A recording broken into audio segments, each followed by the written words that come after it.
Ladies and gentlemen, boys and girls, and children of all ages, you're now tuned into the Investor Show. As always, this is your gracious host, the Prince of Investing, coming to you guys and girls live, all the way from the beautiful city and state of Denver, Colorado. Don't forget to hit that like, subscribe, comment, and share button.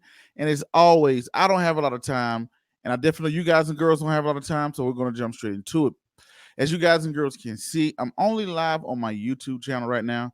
I don't know what's. I had a little issue with my broadcasting into my Facebook pages. So for the people over there who catch me on Facebook, I'm sorry about the live broadcast. Having a little issue there. I get it fixed the next time around. But ladies and gentlemen, let's first get into the topic. As you can see, we're going to be talking about the stocks are crashing and creating discounts for investors. The stock market for the last 2-3 days have been creating massive discounts for investors.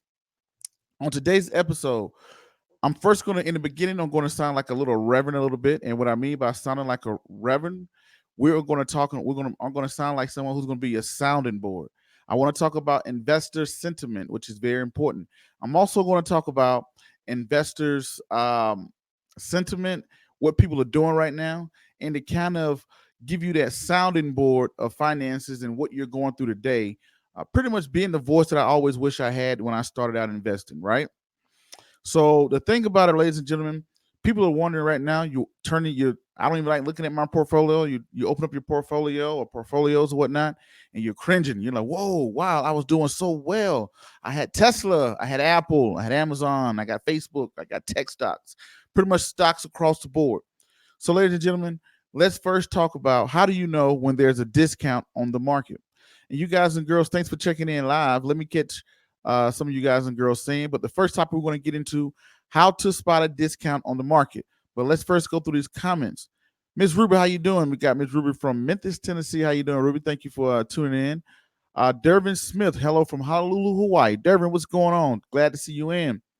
Mr. D.R. Briggs, Senior, how you doing, sir? He said, happy to catch another live. I'm glad you're here, and I like to thank God for giving me an opportunity to do another live. You guys are the ones, you guys and girls are the ones that help me keep alive. She says, what do you think about AUMN, a moon? I don't know that stock off the top of my head, but if we get a little time into the show, we're going to first talk about it. We're gonna look into that. MUN. So we get time into the show. I always go who commented first. Mr. DR Briggs. He asked for XP. I think I've seen this one before. XPENG. So the first one we're looking to AMU. Make sure I got that right. AUMN. All right. Man, my hand, you know your handwriting is bad when you write it down. You're looking like, what did I just write? Miss Ebony Love says, hi everyone, ready to soak up this knowledge. How you doing, Miss Ebony Love? Thank you for tuning in. Mr. Tony Sirite. Hope I'm saying that right. Cleveland, Ohio. Investment education for the youth. Thank you. Thank you for tuning in. We got Miss Joyce from Tampa. How you doing, Miss Joyce? He said, I love the sales. Nice. How you doing? Michael says, good evening, everyone viewing out there. Yes. Thank you for tuning in as well. Michael, what's going on, Mr. Lemonade? You sipping your lemonade over there, out there in Canada? And we got Miss Kathy from Alabama. Okay. Um, You're right, Max B. That's my guy right there. Max B. He's bringing up the VIX. Max B, you DM me. I hadn't got a chance to get back on your DM. I definitely will be DMing you after the show. Sorry about that. For the people that DM me, sometimes my DMs will get a little hectic. I may have a little time. I may read it and I may not get the chance to get back to you. I just want everybody to think that, man, this guy, he never responds or or my emails, whatnot. It may take me a while sometimes. So y'all bear with me. Um, 1 second before we get into that. And we got Miss Kirsten from the Virgin Islands is in the building. Okay. And Ebony says, do you think it's a good time to get WMT, TG stocks? Now they continue to drop at some point in the near future. We're going to get into that, Miss Ebony. Good question. First thing I want to ask you, ladies and gentlemen, how do you know there's a discount on the market? How do you know there's a discount on the market? I'm going to make this very interactive. I don't want this to be a one-way conversation, so y'all can comment and say what you have to say. I'm only on YouTube today. I'm sorry about not being on Facebook. I had a little couple issues to get into my Facebook groups, but we'll work it out. So the first thing is, how do you know there's a discount? Now, the first thing I'm going to do is I'm typing this in. I'm going to put a banner across the bottom. How can you spot a discount on the market? I'm going to give you a real world scenario. Take me for example. I'm not a big shopper in my house. I'm someone who goes to the store and I grab what I want and I get out of there, right? And what I mean by that is I can't spot a sale. You take my wife on the other hand. Okay. You take my wife on the other hand, she can spot a discount. There we go. We got it right. How do you spot a discount? Putting that on the bottom. How do you spot? Oh, I got the A in the wrong section. How do you spot a discount on the market? Y'all give me 1 second, ladies and gentlemen. How do you spot a discount on the market? So let me tell you, ladies and gentlemen, the first thing is you only could spot a discount on the market if you know the market.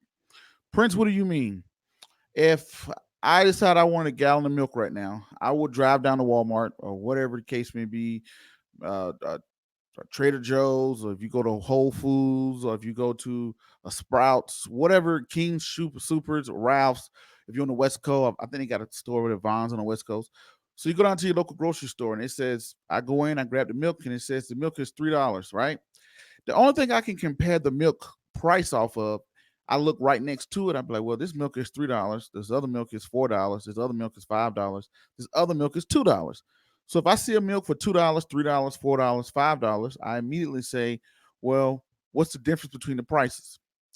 Now, if one milk is vegan or one milk is cow grass fed, then I can spot like, okay, well, this seems to be the cheapest one for my price. I usually drink about 2% milk and I'll grab it and I will go home. Now, when it comes down to the market, now then I will come home. My wife would say, "How much you pay for that milk?" And I say, "Well, it was $4." She would look at me and say, "Why did you pay $4 for the milk?" And I would say, "Well, it was, it was the best price I saw." You don't go to Ralph's for milk. You could have got that at Whole Foods for $2, right, or $1. And I'm thinking I got a good deal because compared to everything else, it was the best price. But I'm not familiar enough with the milk market. I don't buy enough milk. I don't go in and just look at the prices and track the prices of milk. So I truly don't know when I have a discount or when I spot a discount.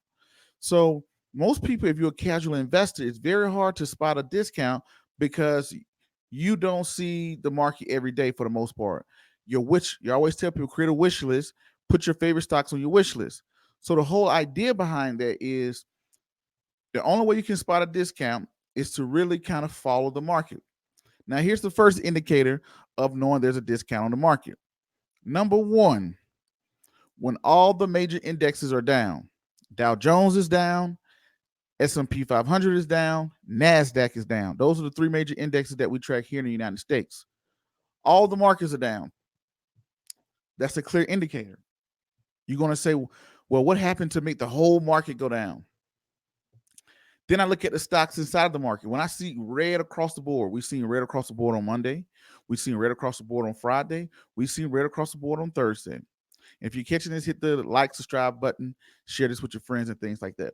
So when I see everybody is down, that lets me know, okay, the entire market is down. I know people are making money. I know companies are making money and things like that. What's causing a massive sell-off? Now, when I see everybody down, we're down on the S&P 500, Dow Jones, and the NASDAQ.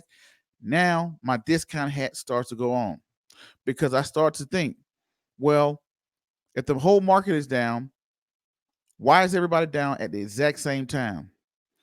And then since I go into the market almost every day, I get to see, wow, all these great companies. CrowdStrike just released great earnings, and look at the stock just cringing. It's going down. Everybody, look at Amazon. Amazon's a powerhouse. Facebook, you name a company right now, they are trading down. So when everybody's down across the board, then I get to follow into investor sentiment. Now I get to see the whole market is down. Now I get to feel investor sentiment. Prince, what do you mean by investor sentiment? It's my play of words from consumer sentiment. How does a customer feel about the product? How does the customer feel about the market? So now I get to see, how does the market feel about the market? And usually when the market is trading down, all of the media is going to say the end of the world is near. The end of the world is coming. 2008, when the market is falling, everybody, the sentiment of investors is going to continue to fall. Now I see the market falling. Now here comes the hard part. Ladies and gentlemen, I don't know what the bottom is. Tomorrow, the market could turn around. The market could turn around on Friday. The market could turn around next month. I can't time when a turnaround will happen. But ladies and gentlemen, let's be smart. History has taught you over and over and over. Financial literacy has taught you the bull will come out, scare the investors, create blood in the streets. We got people protesting. We got civil unrest going on.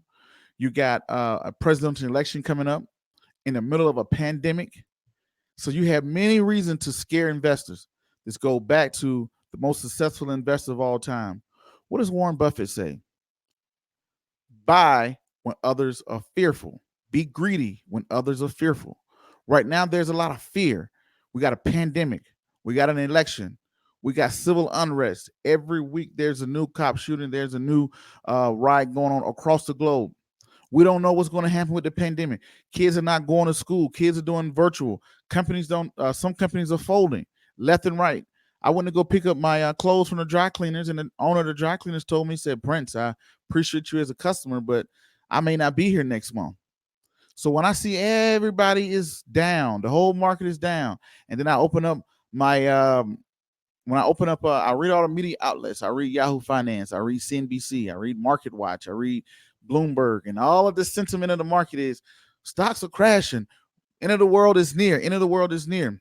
Back in 2008, when I was not that much of a seasoned investor, I was a brand new investor. Every time I turned on the news, every time I logged into the internet, all I saw was the world was coming to an end. And I talked, and that scared me. It scared me, and I said, man, well, I don't want to lose all my money, so I started selling stuff. Right now, I'm being the sounding board. Prince, you've been here for 10, 15 minutes and you're just preaching to us. I'm preaching to you to speak about the market sentiment. Take advantage of other people's fear. You're here for the long run. As everybody gets fearful, everybody takes off running. This is the time to find the value. So in today's episode, we're going to talk about how to find the value in a discounted market. We just spoke about what is a discount, how to spot a discount. Prince, how do you know it's a discount on the market? When everybody is trading down, the top companies in the world, Amazon has dropped 7% in the last 4 days. What has happened to Amazon? What has happened to Apple? What has happened to Facebook? I know the finances of these companies. Facebook has zero debt and a ton of cash. Why are you trading down? Right? Microsoft is trading down. Everybody is trading down. S&P 500 is going down. NASDAQ is getting beat up. Everybody is down. Everywhere you open up across the media, all the investors are scared. All the people that was buying call options, they knew so much. They was a genius. When the market is up, everybody was a genius. Everybody was jumping in. I'm getting DMs, random people calling me, and Prince, I just brought a call on Apple. I brought a call on Tesla. I brought this. Everybody's jumping in. Everybody's so excited about what's going on in the market. Now, these last couple, 3-4 days, you hear crickets. Crickets are going across. This is where the true investor comes out. Cash is king, ladies and gentlemen. The down market has taught me over and over and over, Prince, cash needs to be a part of your portfolio because the bear will come. And when the bear comes, that means a down market. When a down market comes, the person who's holding the cash will be the king. When it rains outside, the person with the umbrella will become the king. Because it don't matter how big it don't matter how big a discount is. If you don't have cash, it does not matter. So, ladies and gentlemen, when you see the entire market crashing like this, now I have cash. Now I start putting my hands together and I start to look for, well, who has the value? Who has the value? How do you know who has the value? Now we're going to talk about finding value in a down market. So before I get into that, I want to look at some of you guys and girls' comments, whatnot. Thank y'all for tuning in. Don't forget that like, subscribe, comment, share button if you're coming in.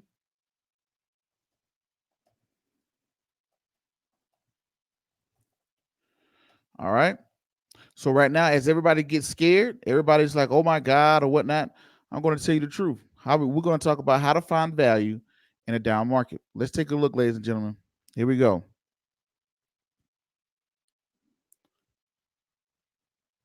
Devin says PTON is a great opportunity for this week's calls. I don't know what PTON is, but I will add that to the list. Michael, you got that right. You are Mr. Lemonade from now on. Miss Julia, how you doing, Miss Julia? She said if you buy it and keeps it dropping after you brought it, there's a discount. Yes, if you brought it, take me for example. I saw the market go down on Thursday. I brought some. It went down again on Friday. I brought a little bit in, brought a little bit more. It went down again today. I brought a little bit more. This is reverse dollar cost averaging. What you're talking about, Julia, is called dollar cost averaging, DCA. Max B said drops more than 10%. You're right, Max B. That's a nice one. Support and resistance from previous trends. This is the RSI he's talking about. He's talking about those Bollinger Banders. The support is at the bottom, the resistance is at the top. So as the stock goes up, it hits the ceiling, and it comes back down. That's resistance. Then you look at the support. Eric Epic Games said, I love this guy. You're a G. I'm a G. All right, cool. Mr. Dr. Briggs, I appreciate it. He donated $5 to me.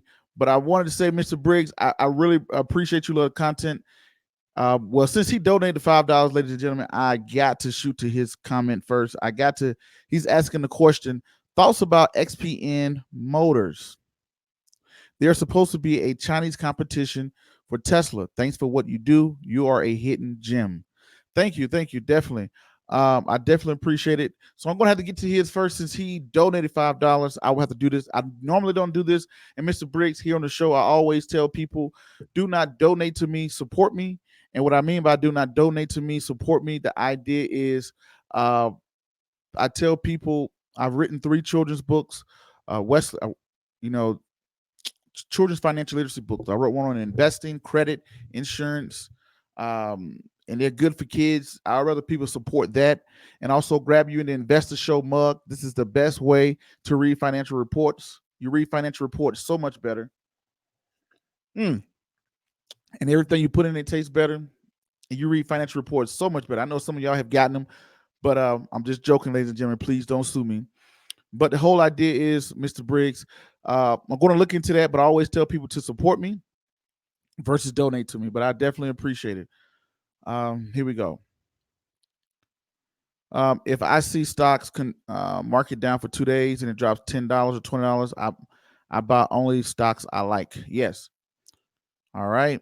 More knowledge. He said, "Do you think Amazon will split like Apple and Tesla?" Yes, I think they were by the end of the year.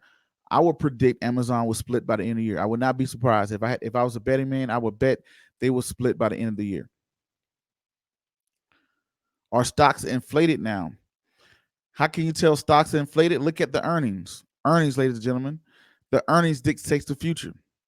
So let's get right into Mr. Briggs. So let's take a quick look here. Y'all give me 1 second. So the only way you can tell if a stock is trading or if it's inflated is by its earnings. Is it making more money? Is it making more money or less money? Every quarter, I look at it and say, well, if the company is making less and less money, but the stock is going up, then that could be a sign for you. All right, XPENG.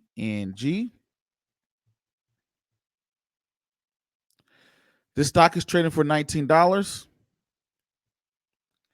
Let's look at the finances of the company.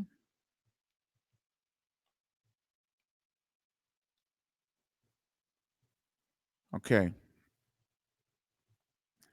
So right now, ladies and gentlemen, we're going to do a stock review of SPNG.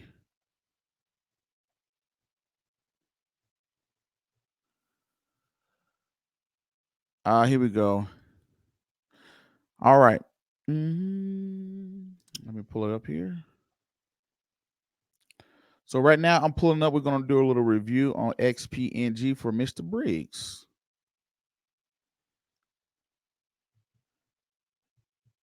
XPENG. Oh, G. I'm sorry about that. G. Well, hold on. Why is it not? Is it XPEV? All right, so let's go back up here with XPen Motors. Okay, maybe that's not the stock symbol. Maybe that's just the name of the I think that's just the name of the Yeah, XPEV. That is the stock symbol. XPEV. XPEV is the stock symbol. Let me take a look into that. All right. Let's take a. All right. So I'm going to share my screen here with you, ladies and gentlemen.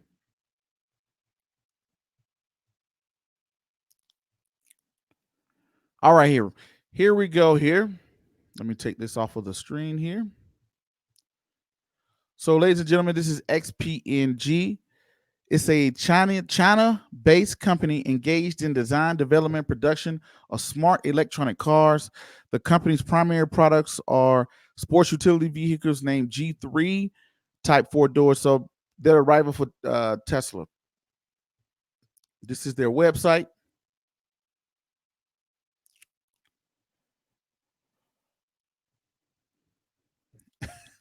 This is their website here, but it seems like okay. So this is their website. That's a nice looking car. So this is XPNG. This is their company's website. So you can look inside the company a little bit here. And no, I want you to translate. Glad they did translate this for me. So services, this is financials of the company. You can see here. Hopefully it's not all in, well, it's in Chinese, so that's not going to help me a whole lot right here. But anyway, I just want you guys and girls to see this is the company, this is the product it's made.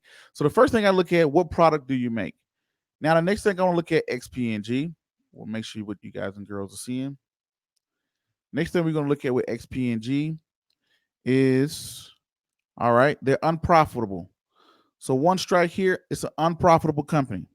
How do I know that? I'm looking at the price to earnings ratio. The company's unprofitable. Now let's look at the company's earnings, right? Let's look at the market cap of the company. It's not even $1 billion company. It's 831. No, I'm sorry about that, ladies and gentlemen. That is not the market cap. That's 831 million shares outstanding times the share price.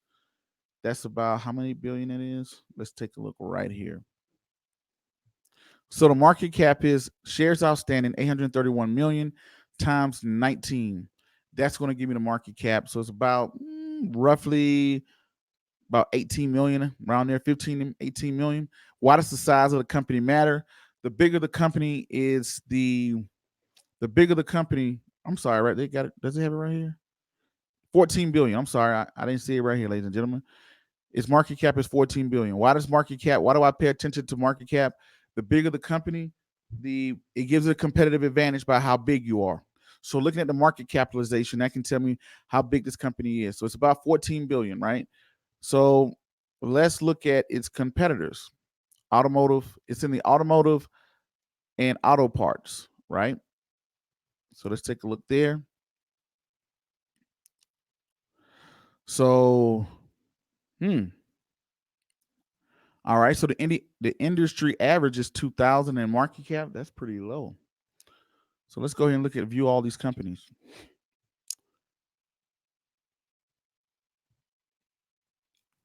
All right. So these could be the potential competitors, but I'm not going to go back to that. I'm going to let's take a look at the finances of the company. Now, the first risk is this is a foreign company. And the only thing I don't like about E-Trade when it does its okay, let's look at its fundamentals. Let's go to your fundamentals here. And let's take a look at the balance sheet. The only thing I don't like about this, it doesn't tell me how much. Okay, it's telling me 2,387, but I'm pretty sure it's more than $2,000. It's probably, it could be in millions, it could be in thousands, it could be in billions. Sometimes they track it in thousands. If they were tracking this in thousands, this is $2 million. If they was tracking this in millions, this is $2 billion. So that's one thing, E-Trade, if you are listening, please update the down arrow here and tell me why or what this is. But here's 2018 and 2019. So look at the total assets of the company. So I'm going to assume right now that this is 7 billion. Please do not quote me on this. It has 7 million in assets, right? Now it has 9 million. So I do like to see assets growing. So after the assets, let's go down here to the liabilities. This is 2.86. Okay. So the liabilities is growing as well. So as the company's growing, so is its liabilities. I don't think it's been around for 2 years. So after you subtract the assets versus the liabilities, you go down here to shareholders' equity. Total equity, you're getting 7,000. Make sure that's right. Let me do the numbers. Total, okay. So right here, this is another thing I look at is debt. Look like it's got about 1.2 million in debt. The debt is growing on the company. So the company is growing with debt, something I don't like to see. So let's look at its total liabilities is 2.8. Its total assets were 7.6. So that should be around about 4 something right there, right? Total equity. So here we go here. The equity in the company is dropping. Assets, liabilities, right? So here they made more money. They accumulated more assets. So it's 9.2 million here in 2019. I think this is the year 2020. Let's see the year. Make sure I got the year correct. 20. This is for the year. So last year they grew in assets, but they grew in liabilities as well. So the liabilities grew up to 6.3. So when I look at that, that tells me 2.8. So for prime example, the network, which is probably 4.7 million or 4.7 billion, now it has decreased. So the network is almost, when you subtract the assets versus the liabilities. So I don't like to see that. That means that they're accumulating more debt. And I guarantee you most of this debt is probably, when I look at the cash flow statement, it's probably going to be to them financing. So we're going to take a look at that. That could be an indicator. So that's the balance sheet for the year. So now we're going to look at their income statement. How much money is coming into the company? So the total revenue in 2018, I'm guessing this is about 10 million, right? And it has gone up, and that's a million. That means that their revenue has gone dramatically. But this could have a lot to do with because the company went public. When companies go public, just like DraftKings, they made a lot of money. When we buy stocks, you're giving the money to the company. This is why companies go public. They're here to make money. So that could have been a big reason why we're seeing such a drastic increase in revenue. So now, great, you make the revenue, but how much of it are you keeping? So the total revenue. So right here, you get to see this is the top line. The top line is the revenue. So now they have the operational expenses. So by the time they pay all their bills, the operational expenses, this is, look at how much you have over here. The company lost 1.6 billion in 2018. Then they lost 3 billion in 2019. So they're becoming bigger, but their money is going out even faster. Why is that? That's a question I would have. So look at the net income, 1.3 here. So the net income is slowly dropping. Why is the net income dropping? Why is the net income dropping in the company? Let's go to the cash flow to see if we can find some answers here.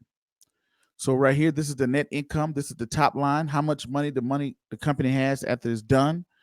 Now you are going down here. Let's look.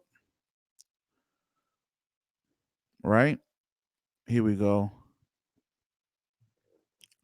Purchase of fixed assets. Okay. So right here, you can see right here, by being an automotive company, this is the thing about an automotive company. Last year, it looked like it spent $700 million on fixed assets. A fixed asset could be something like, since I'm an automotive company, a factory. Maybe they brought a new robot. Maybe they brought a new machine or something like that. So since the company is growing, they almost doubled that the next year. Purchases of acquiring intangibles, that decreased. That's good. Capital expenditures, bills, that kind of stayed the same. Okay, so they spent money on investments this time. This time they made money on investments. So right here, if they were in the red in 2018 on the net of cash flow, investing activity, they spent money. This time they made money. Maybe they sold some assets here, or maybe they sold stock. Maybe they went public, and this money came in 1.9 million. Purchase of investments. They spent a lot of money on investments last year. They didn't make any investments the following year. Total cash from investing, the year before looked like they spent about 3.6 million or 3.6 billion. That's one thing I hate about reading them off of E-Trade. They don't tell me what the actual placeholder of the number is.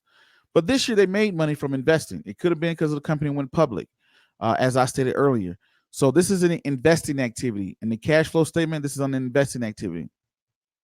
All right, financing. So, okay, They made money from the sale of insurance and preferred repurchase. They didn't repurchase any of their stock. Okay. They did possibly repurchase stocks last year, which is a good thing. They brought money in from retirement stocks, long-term debt issued. Okay. So right here, long-term debt is when someone, maybe they wrote warranties or maybe they issue bonds. When a company issues bonds, money comes in from issuing bonds. Total financing. So they cut their financing in half. It's not too bad. So this company here is an unproven company. It's an unproven company that you may have. We was just looking at XPENG that we were evaluating. It's an unproven company. It's a very risky company. It's only worth $14 billion. And you look at the market cap on Tesla. Let's look at Tesla's market cap. And you got to be careful with trying to fall for what's next. What's next?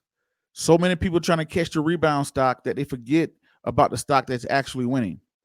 So look at this. The market cap for Tesla is 389 billion versus the market cap for XPNG is 14 billion. So it's a very small company. Number two, Tesla is an American-based company versus this company is it has added risk to it because it's a Chinese-based company. When you are a Chinese-based company, now you have to worry about political risk. I always say this, you have to worry about political risk. What if Trump wakes up on the side, what if President Trump wakes up on the wrong side of the bed and says, don't bring those cars over here. Your little new G3 that you have, don't bring it over here. We're not going to sell it. Say if we get into a trade war, that's an added risk when you invest overseas. But I understand you're looking at, okay, well, it's an overseas company, it's Chinese based. Is there any opportunities there? So when I look at this particular company, it's $19 at this time. I'm always going to say my rule of thumb, no. I will say no. The reason why, not saying it's a bad company, because I have international risk with political risk. It's it's not making money right now. It's an unprofitable company. It's still trying to figure it out. So before I get into a company that's unprofitable, ladies and gentlemen, who would you like to invest into? Let's take me. I have a restaurant and I say, hey, everybody, I have a restaurant. It's making money, XYZ. You can invest into me for $10,000. But you have the other person down the street. They're starting their restaurant, but you can invest into them for $1,000. Now, the restaurant down the street hasn't even started yet. It's, they're talking about this. They got all these plans put together. And this has been in my experience in the real world. When I made investments with startups that was trying to get started, it was a greater risk. And when I look back on it, I wish I hadn't make those investments because they're extremely high risk because they're unproven. So do I want to bet on the next best Facebook or the current Facebook? Another company like, oh, you can buy TikTok for $5 or you can buy Facebook for $300. Facebook is already proven. They have no debt. They figured out how to make money. They're dominating their space. Versus if I get the new little TikTok, it could be gone by the end of the month. It could be gone by the end of the year. It could not make money, things like that. So it's a greater risk when you get the smaller company. It's a wild ride, but understand, stocks like this don't get more than 10% of your portfolio. Unproven, unprofitable, wild card companies should not get more than 10% of a portfolio. That's my rule of thumb. Hope that helps, Mr. Briggs. See what y'all are saying here. Let me scroll down.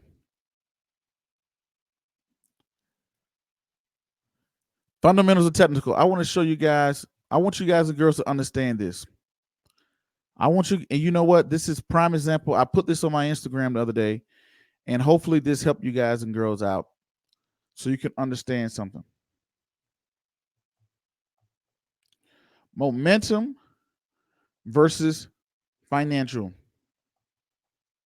Momentum versus financial. Hopefully I ain't spelled it wrong. Momentum. Tesla caught a lot of momentum in the past almost year. The last 9-10 months, Tesla caught a lot of momentum.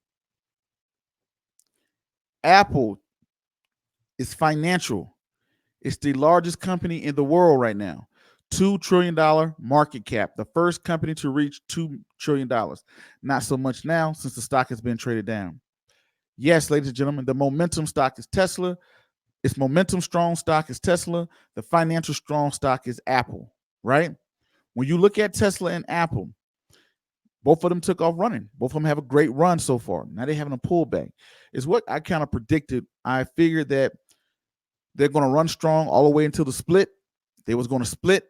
They were going to go up after the split, and then they were going to be a pullback. When people get full, everybody's excited. Everybody got the stock. Once everybody has the stock, now everybody's not going to really take it that serious. Momentum versus financial. Momentum is when you look at Tesla, that's a prime example of a stock that catches a lot of momentum. Just like the stock we just looked at, XPNG, it could catch a lot of momentum. So when that stock catches a lot of momentum, everybody's behind it, everybody's running into it. It's momentum that people lose sight of the financials, right? Apple had a nice run too. Nothing like Tesla, but it was having a nice little run. Strong finances. It became the first $2 trillion company and all of the good stuff like that. Ladies and gentlemen, now we got to figure out how to take advantage, how to find value within a discounted market. So the momentum strong stocks can catch momentum. It's great. Invest into the momentum. Ride the wave, essentially, is what I'm saying. But also some stocks catch wave because they're financial. The best one is financial, right? Because at the end of the day, it's all about making money. And if the company's making money, the likelihood that Apple is going to disappear within the next 5-10 years, pretty slim to none. The likelihood that a Tesla may disappear, let's say if a company like XPNG, right now we have a lot of pressure. That company may fold. It's only worth $14 billion. The top guy in that industry is worth $300 billion, right? For me to invest in a little guy, you have to have something that the big guy is not offering or doesn't do. What is it different that XPNG is doing different from, I can't even say XPin, I'm guessing that's what it sounds like. What are they doing different from the big boy in the industry, which is Tesla? What are they doing different? Now, do they make good cars? Yes, my first car was a Nissan. I had a Nissan Altima for a long time. Had that car for about 14 years. I wish I had it today, but it died on me. So, ladies and gentlemen, momentum versus financial. Now we're going to get to the next topic of what I want to talk to you guys and girls. How do you find a gem in a down market? How do you find a gem? Finding a gem, now that you got the cash, how do you find a sale? Right now, you have walked into Walmart and there are clearance signs, red clearance signs all over the place. Clearance. And you're wondering as you walk up, is this thing on clearance because it's worth crap? Because we know price is what you pay, value is what you get. Is this thing on clearance because it's worth crap? Or is this thing on clearance because people don't see the hidden gem? This is an undiscovered hidden gem that we have. How do I find a gem in a discounted market? Before I get into it, let me read some of y'all comments. How to find a gem in a discounted market.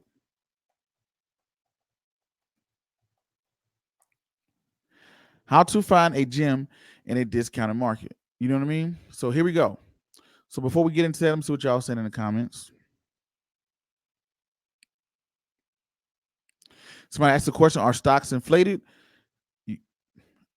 Is Apple making more money or less money? Is Amazon making more money or less money?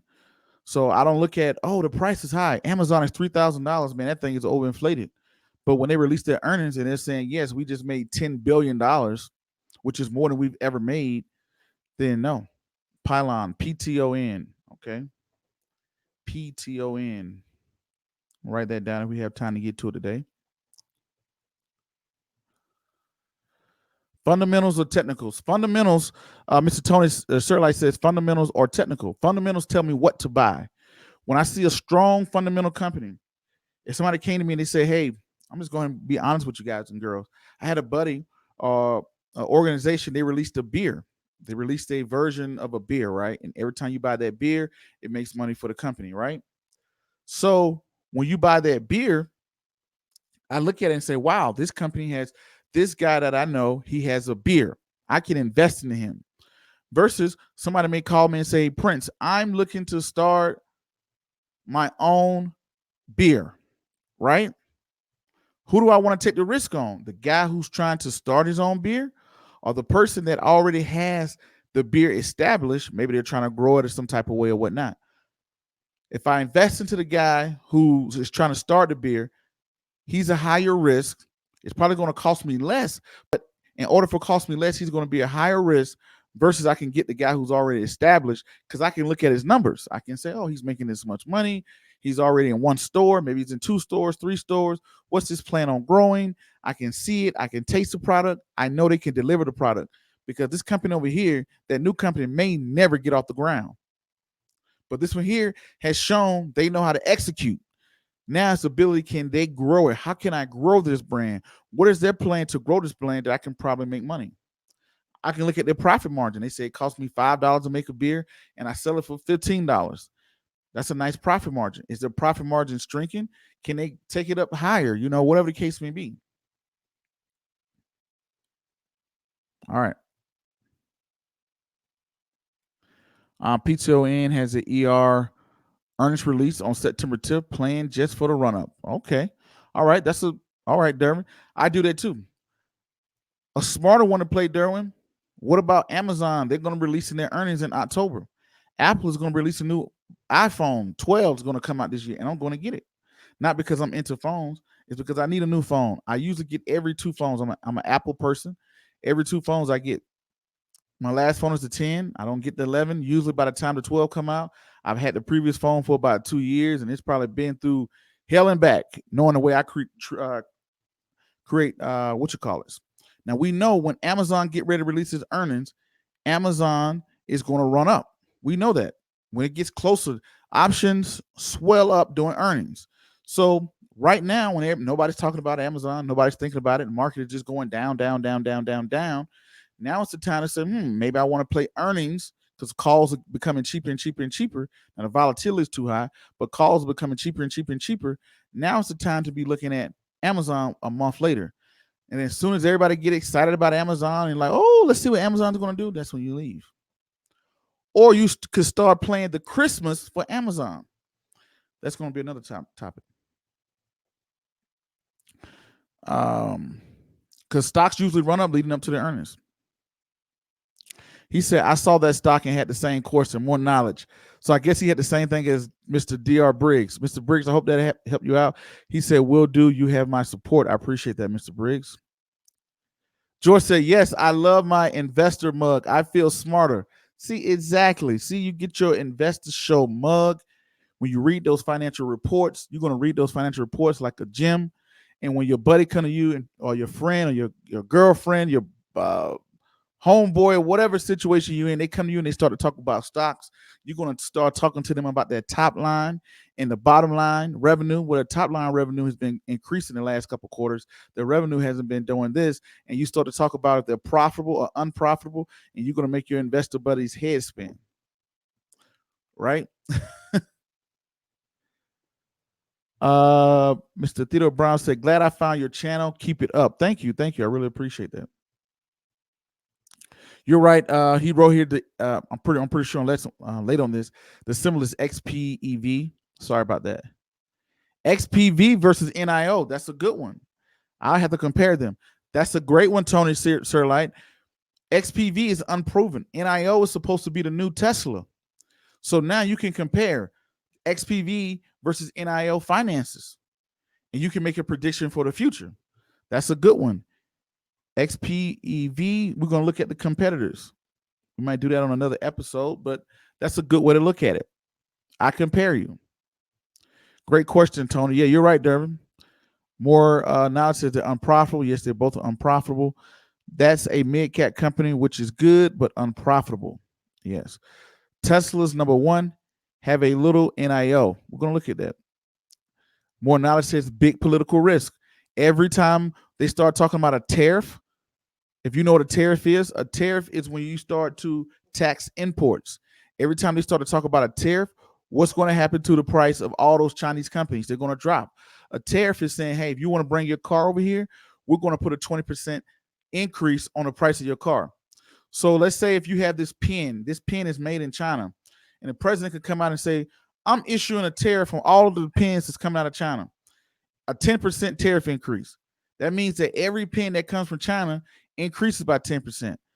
Most people, when the price when they have a tariff, they pass it on to the customer. So now all the Chinese pens are $1.10. All of the American-made pens are still $1. So now that gives the American-made companies a competitive advantage because I placed a tariff on China. So when you place tariffs, it's a political risk that the president has in his power to say, hey, we're going to issue a tariff on that company to give American companies a competitive advantage due to price. That's another thing. Delisting. Smaller companies are more likely to delist. XPV can be delisted. It's a privilege. They are an ADR, which is an American Depository, whatever it is, ADR. This is a foreign company that's traded on the U.S. market. They can be delisted. By them trading over here, that's a privilege to be traded in the biggest market in the world. We're the biggest consumers. We have the biggest stock market. So the president could come out and say, hey, we're going to delist you. Look at TikTok. TikTok is Chinese made. The president came out and said, hey, you know what? We're not, get that TikTok thing out of here. Come Saturday, TikTok, you're out of here. What if I'm an investor in TikTok? I don't want to hear they're losing the biggest market in the world. He said, Alibaba better pick. I may have missed it, but where can I support your business? Ladies and gentlemen, you can type in Wesley Learns. I'm going to type this in the description box. Wesley. I should have a picture. Let me see. Do I have one up here? No, I don't. I should put one up here. Here it is. Can I put this on? Oh, that's in the background. Here we go. So that's it. This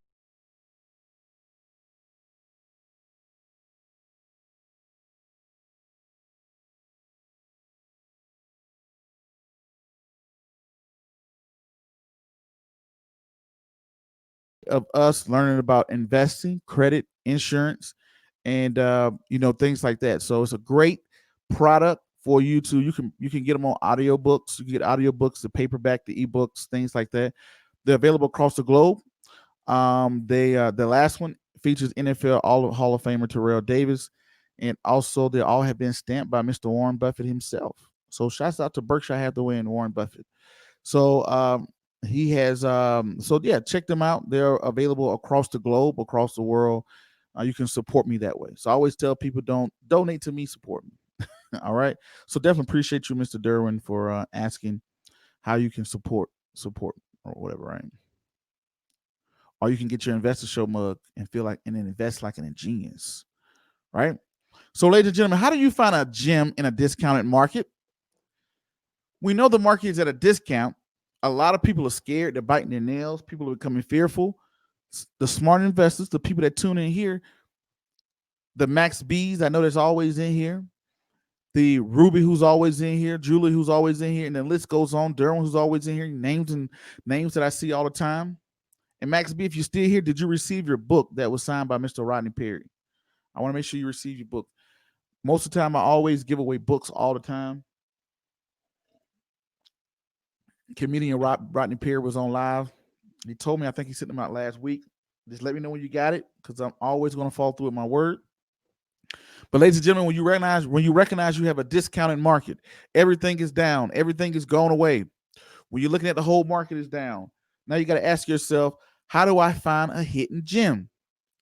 How do I find a hidden gem in a down market? First thing you're going to look at, ladies and gentlemen, the first way to find a hidden gem in a down market. Profitable. Is the company profitable?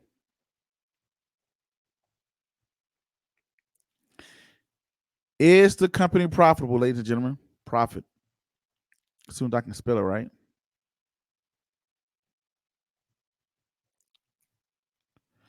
Is the company you're looking at, is it profitable? How can you find that gem, right? How can you, he says, not yet, you're on the lookout for it, but yeah, definitely let me know. I know he said he told me that he sent it out something like last week. So yeah, definitely be on the lookout for that. I want to make sure you get what I said. Is the company you're looking at a profitable company? Does the company turn profit? Prince, why does a profit matter? Um, the reason why is competition. If I have one person applying for a position and they have a degree versus one person who don't have a degree, does that mean the person who have a degree is better than the person who doesn't have a degree? No, it doesn't, right? But hey, y'all in the if I'm looking to invest into a sandwich shop and I got one sandwich shop that's unprofitable, but I have another sandwich shop that is, the one that's profitable is automatically going to catch my eye.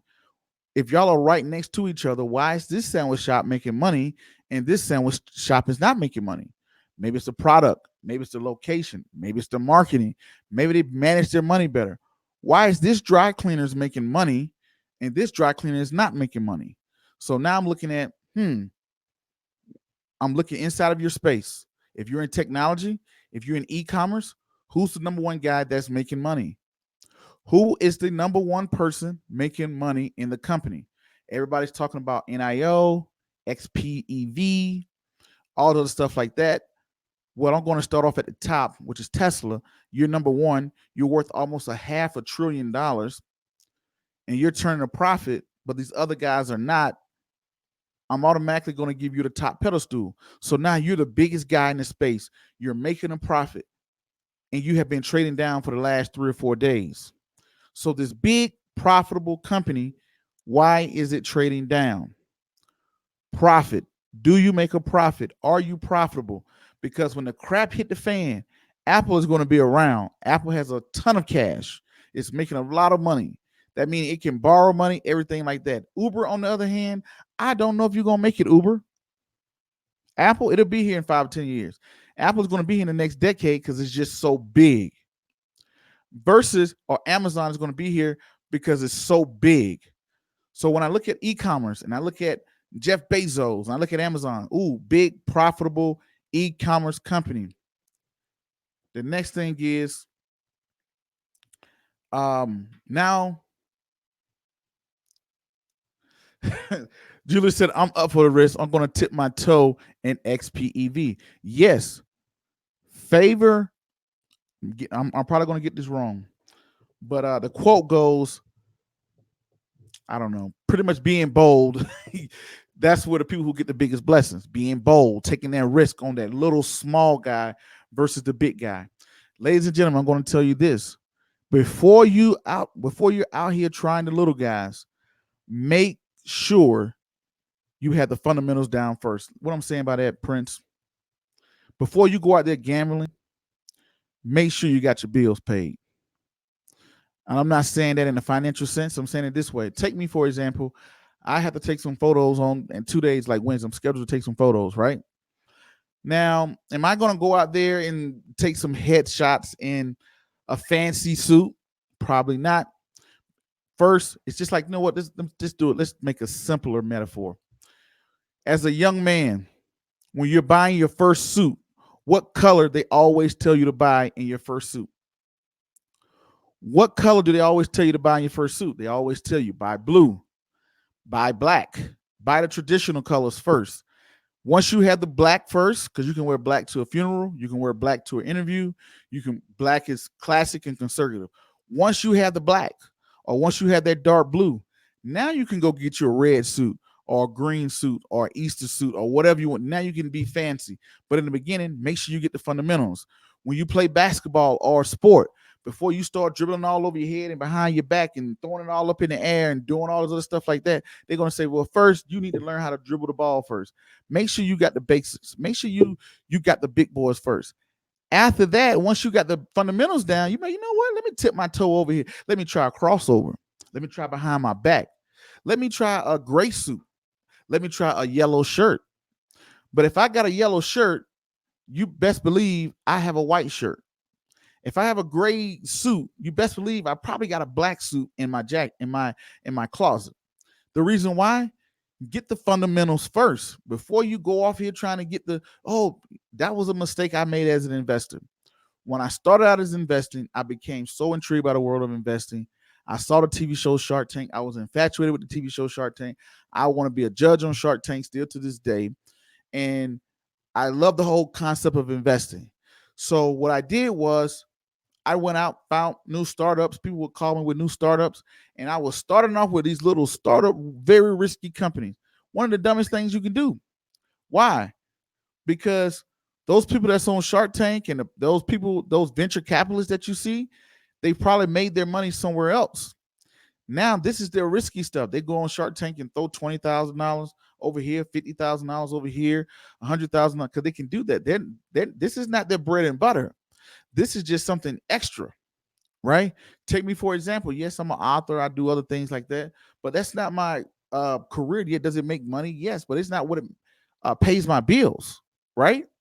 17 years active duty military. That's what pays the bills, right? So before you once the military take care of my 9 to 5, take care of my basic, everything else is extra. Being a podcaster, a YouTuber, an author, an investor, that's just extra. But my baseline is taken care of. Prince, why you preaching to me like this? I want to say this to Julia. Before you going off in here, oh, let me tip my toe in the XPV. It might work out for you, may not. And then you don't want to open up your portfolio and have they might work. A bunch of everything is I've opened up my portfolio in the beginning and had a bunch of penny stocks. I couldn't even tell you what they were. I was like, oh, this is supposed to be like the next McDonald's. This is supposed to be the next Facebook. This is supposed to be the next Microsoft. This is supposed to be the next XYZ. This is supposed to be the next thing or whatnot. And the thing about it is when you zoom out 5 years, 10 years go by, you're gonna be like, well, nah, I'd be damned. All I had to do was just go buy. Instead of buying the miniature version, all I had to do was just get Microsoft. All I had to do was just get Facebook. All I had to go do was get Tesla. All I had to do was go get Apple instead of getting the next hot thing. Everybody's looking out for the next hot thing. Don't get so caught up on rebounds that you forget winners. Don't forget so caught up on rebounds that you forget winners. So first, looking at the profit. Is the company profitable? Second of all, if the entire market is going down, how was this company performing before COVID-19? How was this company performing before the market started to decline? How was it performing? Was it performing good? Was it a master thing? How was it performing? Was it performing good? Amazon was doing very good. Ladies and gentlemen, I want to say this. I'm going to tell you one company right now that's a sleeping gem that you already know. You already mentioned it.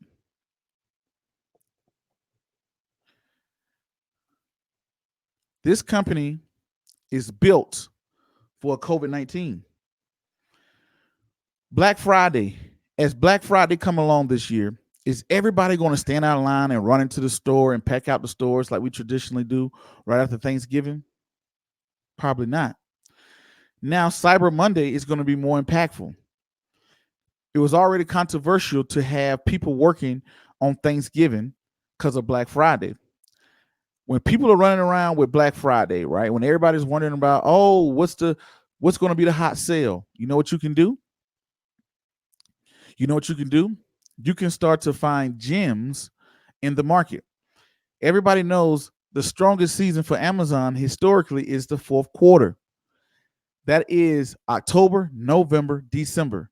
This is when Black Friday come. This is when Cyber Monday is going to come. We're going into the holiday season. And more people are already sitting at home. Nobody's going to be at the mall. Everybody's going to be at home with Amazon. Amazon's probably going to have the biggest quarter of its all time. Their position, Amazon is positioned to have the biggest quarter of all time. People are already sitting at home. People are already working at home. The holiday season is coming up. Amazon is set to explode. See, a lot of companies are trying to get into position. Take me for example. I've been podcasting and YouTubing for 7 years. Ever since the pandemic hit, a lot of people have created podcasts.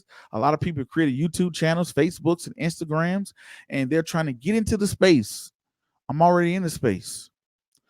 What happened when when podcasting became a thing? I have just ridden the wave. This has been the strongest year I've ever had in podcasting in 7 years. I'm celebrating 7 years. So guess what? Amazon is already in position for the wave that's coming.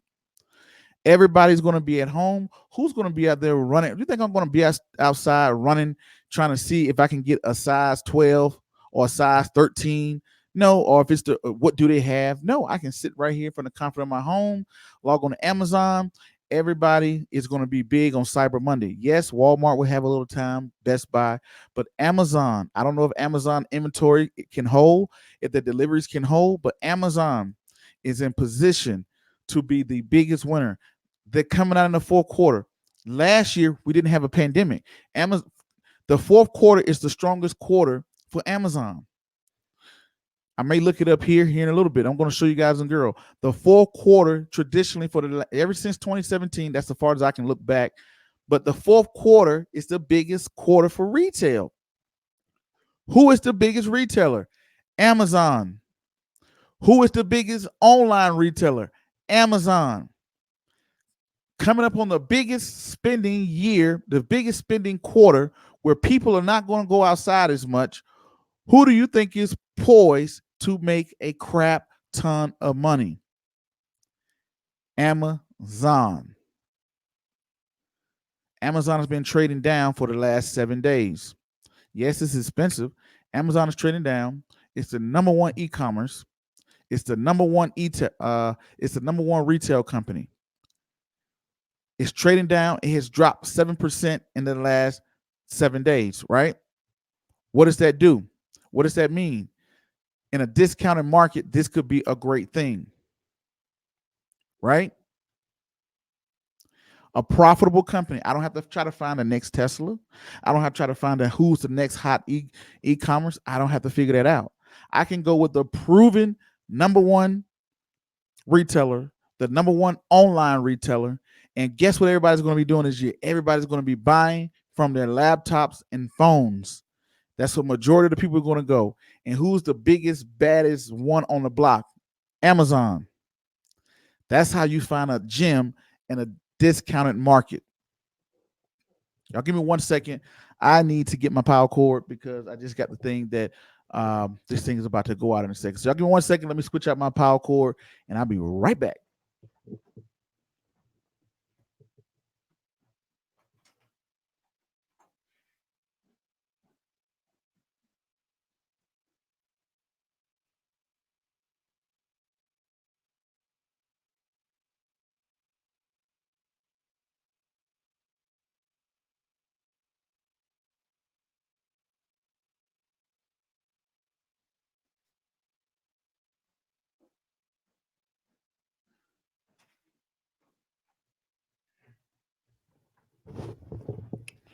So that's what I want you guys and girls will see.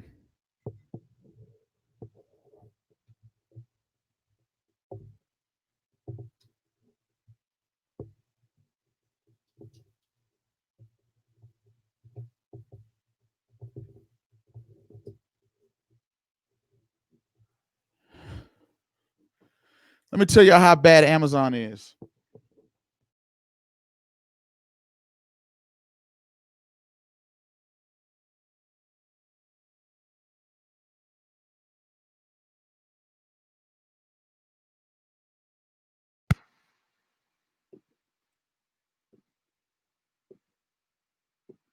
Let me tell y'all how bad Amazon is.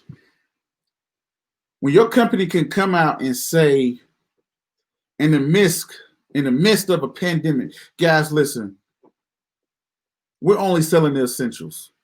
That's something that Walmart was doing. In the height of the pandemic that we had going on, Amazon came out and said, listen, I know y'all want to buy everything. Imagine owning a store. And in your store, you have, everything, right? And you got so many customers that you have to go outside and say, guys, listen, hey, listen.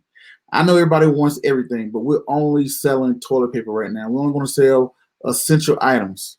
What type of crap is that? How great is your business? How positioned are you that you can come outside and say in the midst of a pandemic and tell everybody, hey, look, I'm only going to give you this, right? I'm only going to give you XYZ. That tells you, ladies and gentlemen, that's a great business. So right now, going into the fourth quarter, the biggest selling quarter of them all, you're going to be able to see. Let's take a look. I'm going to show you, ladies and gentlemen, how to look this up. I'm going to show you how to fish. in this episode, ladies and gentlemen. Like I always do. You know what we're going to do? We're going to go to... All right. I'm going to share my screen. We're going to take a look at, because so many people will say, oh, this is going on. When you come to the investor show, we don't talk about it. We show it to you. So let's look at 2020. This is Amazon Investor Relations. This is their first quarter, their second quarter. So we're going to let's look at last year. Let's see if they might have it here on their 10K. The 10K is the annual report. I don't want to download it. I want to view it. If they don't mind. No, I don't want to look at the 12-month. Financial statements, consolidated. No, I don't want to look at that. Give me 1 second. No, I want to do what y'all were being doing. Let's go right here. Look at the PDF. Make sure y'all can see what I'm seeing. Let me share and turn this one off. Let me bring up. We're going to bring up. This is how you can tell. I'm not going to go through all of them, but I'm going to show you guys and girls how to look at it. Did I bring the same screen back up? All right, let's go back. Right here. That's the quarter. We don't want to look at the quarter. Let's look at this Microsoft Word. All right. Let me zoom in a little bit so y'all can see. All right, this is their fourth quarter of last year. I'm going to scroll all the way down. Net income, 3 months ending in December 31st. The net income, see right here, this is in millions. So the net income in 2018 was $3 billion. The net income in 2019, let's look at it. The fourth quarter, the net income for 2019 was $3.2 billion. For 2018, it was $3 billion. That's the net income. $3 billion. We can see that right here. Net income for 3 quarters, $3 billion in 18, $3.2 billion in 19. Now let's look back and let's see what was it in 2018. Now we saw what was it in 2017? Let's take a look at it right here.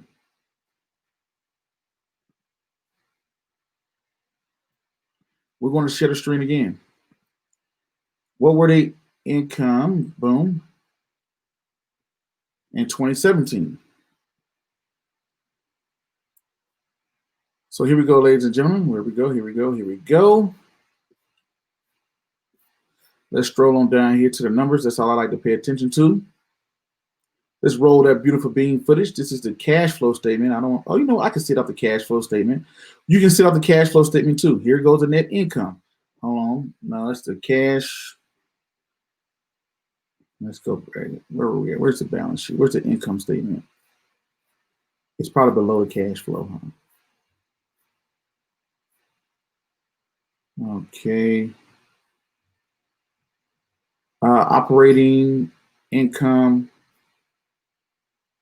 net income. Okay. All right, here we go right here. The net income was $1.8 billion in 17. So in 17, it was $1.8 billion. In 18, it was 3.2. It was $3 billion. In 19, it was 3.2 billion. Right. So fourth quarter, you've seen it. It didn't grow that much from 18 to 19, but from 17 to 18, it almost doubled. 19 was a strong quarter too. So we can project like, okay, well, 2020, I think they're even in a better position in 2020 than they were in 2018, 2017, and in 2019.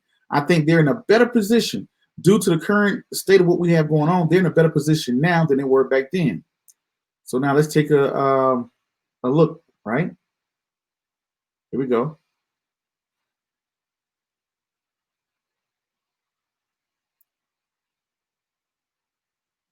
So here we go. King Carter says Shop has been doing better than Amazon as far as stock versus stock. Okay, I don't know about Shop like that. What are the finances? How's the finances not the stock performance. How's the finances for the two companies been looking? Has Shop beat Amazon financially? I'll look into Shop. I never heard of Shop. I would definitely look into Shop. Joe Johnson says, just wanted to thank you, Prince. Great content. Joe, I really appreciate it. I appreciate it. And she said, oh, and Shop looks like it's on sale.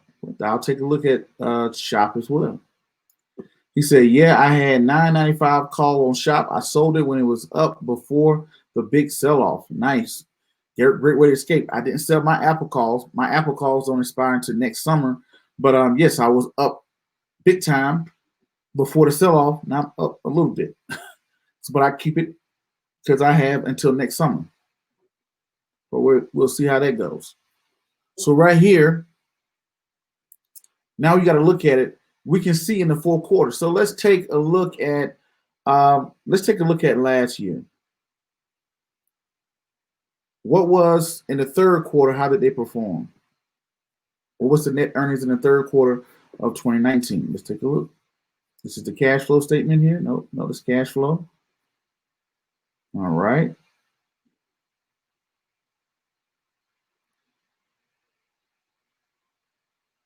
All right. And this is 2019, right? 2.1 billion. 2.1 billion in the third quarter in 19. 2.8 billion in the third quarter of 18.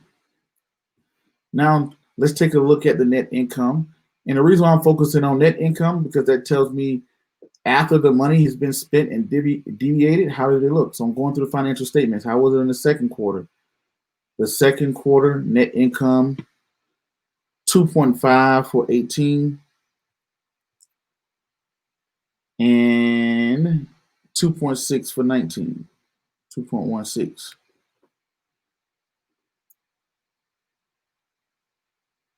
Right? So that's the fourth. So that was the third quarter. How they look in the second quarter? So I'm going back quarter for quarter. How they look in the second quarter? The net income. 2.5 in 18. 2.6. All right, we're going to see if I mix that up because that's the same number. So that was the second quarter I just clicked on. Let me make sure I didn't mess that up. Okay, make sure I didn't look over the third quarter. What did they look like in the third quarter, net income wise? Let's go down to this balance sheet. Where you at? 2.8, 2.1. Okay, I see where I messed it up at. So that was 4, that was 3, this is 2. So how do they look in the first quarter? Kind of got my line thrown off there a little bit, but I got it correct. All right.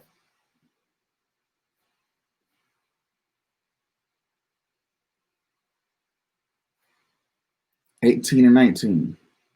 1.6, 3.5.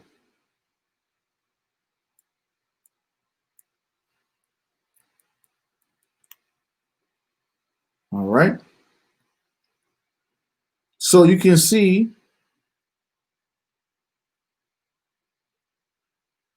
the strongest quarter they've ever had from 18 and 19. I didn't do 17. I didn't pull up 17. I just looked at those.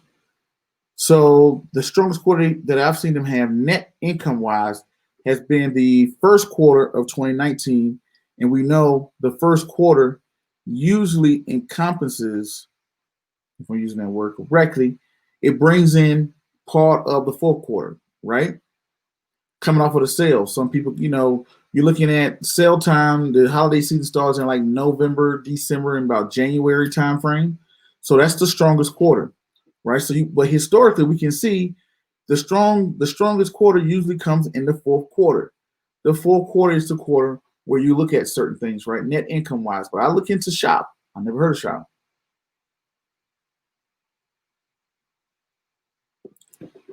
Max B says, so changing those numbers of growth into percentage, we can get a better look, right? Yes, that is true.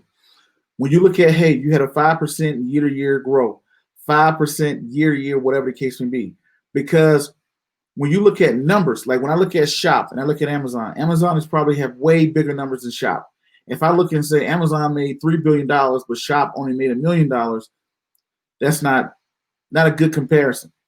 What I need to know is when I break it down percentage wise, okay, Shop is, let's take a quick look at Shop. I never heard of Shop. Maybe when I look it up, I probably have heard of it. I think I have seen it, but I haven't looked into it before. Okay.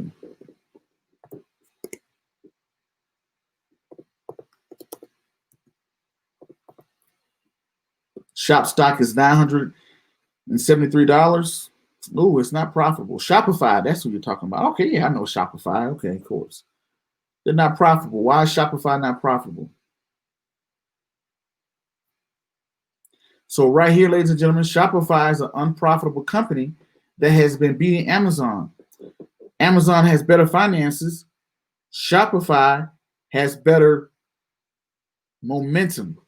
I just spoke about this with Tesla and Apple. Shopify has better momentum. Amazon has better financials. So some companies grow due to their finances, due to making money. Some companies grow, stock value grows due to momentum. Everybody knows Apple has better finances than Tesla, but why is Tesla growing faster? Momentum. Momentum growth versus financial growth. So let's look at Shopify investor relations.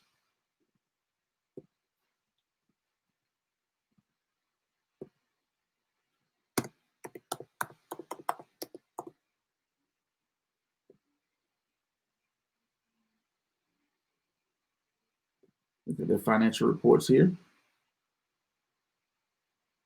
Let me share this with you guys and girls. We're now looking at the finances of Shopify.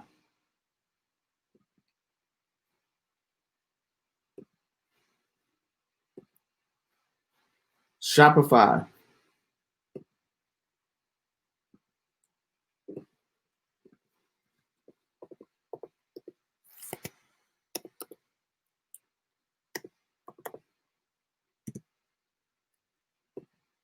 All right.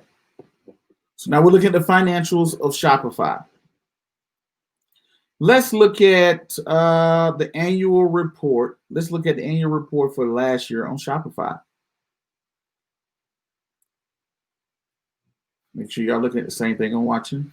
No, y'all are not, so I got to change it. I'll give it 1 second here. We're now looking at the finances of Shopify. As soon as I can find, I think this is it right here. 0015. Okay. All right, so here we go. We're looking at Shopify financials. So many times people would sit here and they would tell you, oh, we're looking at a company and we're, they're going off of what the stock is performing. That's not a good indicator of what's going on in the underlying. When crap hits the fan, that's when you're going to feel, what scared me with Uber. Uber started going through a situation. I'm like, oh, I know it's an unprofitable company. Can it disappear? Okay, so let's go down here. Let's look at these finances. Get through all this. We don't want to look at the general manners forward looking. We want to look at those financial statements. Where are you at? Corporate structure, risk, dividends, market securities. Where are you at? No, where's this finances? Why are they trying to hide their finances? I don't like it. They usually have financial statements here, but I'm going to find it anyway. Legal proceedings, I don't care about all this stuff. Well, I do, but not in this instance right now. So let me find it. I'm going through the 10K report right now. Trying to get to those numbers. They're trying to hide them in here somewhere. Maybe I'm on the wrong 10K report. Maybe that's why it's doing that.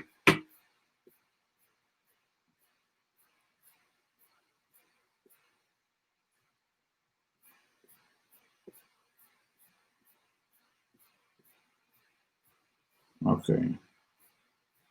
This is definitely not giving me what I want to see here. You know, let's do this. Instead of pulling that up right now, I can just pull it up right here. In the meanwhile, let's go to Yahoo Finance and just go to the financials instead of going through the 10K report. Plus, I can get some historics. What? Okay, let me try to reload my page.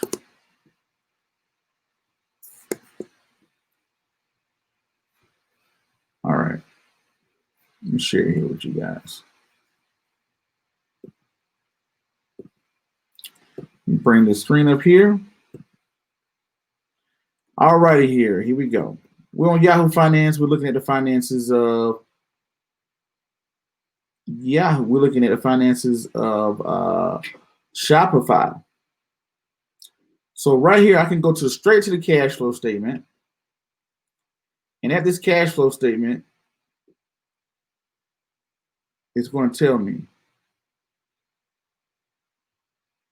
Let me see, expand all. How can I do that? Here we go. Net income. Go straight to the cash flow statement. Net income, negative, negative, negative, negative, negative. So ever since 2016, they've been losing money. They're actually losing more and more money. Look at the net income, negative 35. I'm pretty sure that's, the number is in thousands. So right here, they tell you right here, the number is in thousands. So that helps me out a lot. That let me know they lost 35 million in 2017. They lost 39 million in 2017. They lost 35 million in 16. They lost 39 million in 17. They lost 64 million in 2018. They lost 124 million last year. They're netting more and more losses. So now when I look at the cash flow statement, I can go straight to the income and I can know what that net income is, or should be matching up for me. Right here, those same numbers we saw at the cash flow statements, they're right here in the net income. The net income, this is the top line revenue. Now, the good thing is their top line is growing. Top line revenue, they made 380, that's a billion, right? They made 389 million. In 16, they grew it to 1673, then 1 billion in 18. So they're making more money. Their top line is growing. That's the top line revenue. When you hear somebody say my top line versus my bottom line, top line is growing. Now you got to look at the cost of revenue. Look at the cost of revenue is growing each year. Look at the gross profits. So gross profits is like, okay, total revenue minus the cost of revenue. Now let's look at how much money am I bringing home. The top revenue is what you make when you come home, when your money come home. This is the top line revenue, right? It's your gross pay. Now they take out all your taxes and stuff like that. Now your gross profit is what you actually see in your bank account when you get paid. This is what they're seeing. This is growing. Nice. Gross profits are growing. Now we got to look at the operational expenses. Look at the operational expenses. This is what's killing them. The operational expenses is growing as well. Research and development is growing as well. The sales generate, the SGA is growing as well. This is pretty much employees, things like that. So when you look at it, they're taking operational losses, then they're paying their taxes. That's not to total income, net expenses, income before taxes. That is at least growing. Income tax expense. I wonder why they didn't pay any income taxes in 16, 17, 18, and 19, according to this. So their net income losses, their losses are growing due to their operational expenses. It's killing them. So when I see you're making more and more money, but you're losing more and more money, now I got to listen to the CEO and see what is this plan? Why is this happening? Right? So when I look at this, and then I can say, well, the stock is going up. I made a bunch of money off of it. What are you saying, Prince? Look at Shopify. Look at the chart. Let's look at the chart on this company. Right? Let's zoom out. Let's look at year to date. People are saying, Prince, what are you talking about? This stock has doubled. It started at $400 this year, and it's gone up to almost $1,000. It has doubled. Let's do a comparison. Let's compare it to Amazon. Amazon may have doubled too. I don't know. Say, let's do a light blue line. So you look at this. Amazon is the blue line. Shopify is the Spotify, well, not Spotify, but Shopify is the candlestick. So as you can see, Shopify has outperformed Amazon big time. Amazon has only gone up 78%, still good. Shopify is going up 144%. So Shopify, stock by stock, due to this year, Shopify has had a great year. But you look at their finances doesn't look that strong compared to Amazon. Why are you losing money? Why are you losing more and more money? Why is that? All right. He said, I did a swirl on Shopify back in 2016 and saw the potential. With such rapid growth lately, do you still think it's the best play with the cheaper alternatives? We just did the finances, Joe Johnson. Tell me what you think, what you're doing when you look at the finances. King Carter says, with momentum stocks, I don't hold them long term. I just ride the wave and get out. Very smart, because they tend to be very volatile, aka Tesla. I can't afford Amazon right now, so I can't afford Amazon. Amazon is $3,200. That's true. So I brought FNGO ETF that holds a lot of Amazon. Smart way to get into it. All right. Julie says, if I want to get rid of something at a loss, is it better to do it at the beginning of the week when the market first opens? If I'm selling the stock, when I brought the stock, was this just I was trying to ride the momentum wave, or I was trying to do something like, okay, take me for example. Let's say come November 4th, Uber doesn't win this case and Uber shuts down in California.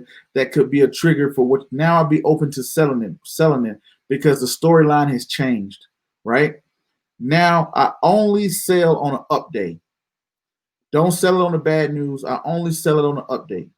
It's very hard to do because your heart, when you see it dropping and dropping and dropping, you think it's going to be red forever. But I'll wait till the market comes back and it's doing great and everybody excited. Then I will sell it on the update. I don't look at when a week first opens. If I'm selling you, I want to sell you on an update. If I want to buy you, I want to buy you on a down day. Lately, it's been hard to catch Amazon on a down day.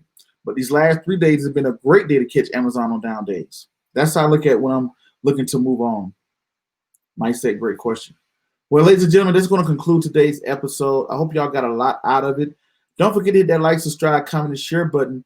Today, we had a very great conversation. We talked about the market sentiment, finding those discounts, finding those hidden gems.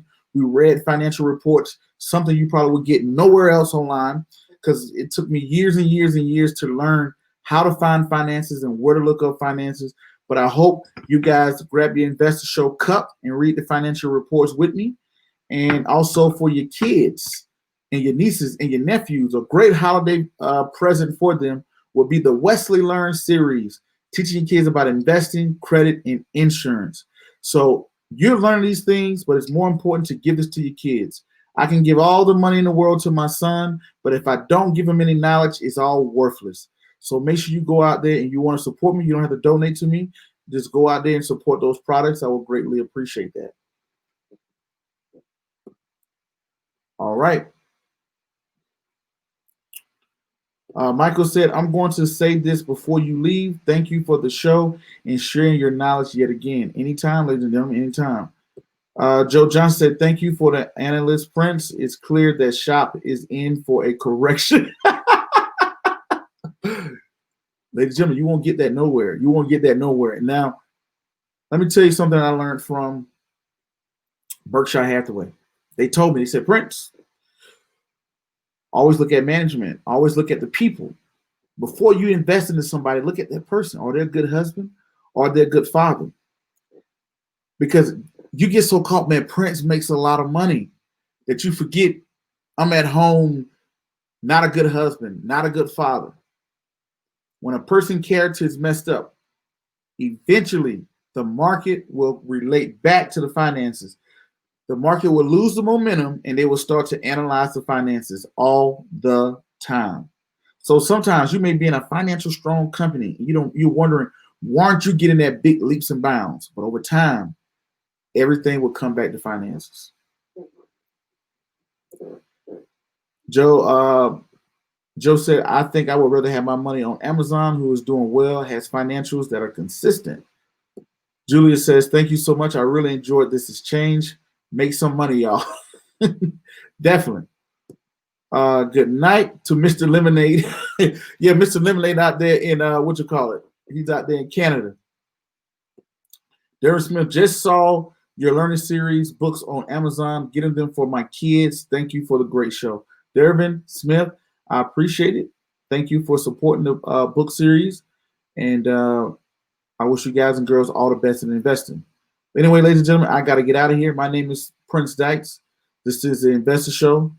Until the next video, podcast, cartoon, or whatever else crazy you see me do around the globe. Peace, be safe. I'm out. Thank you.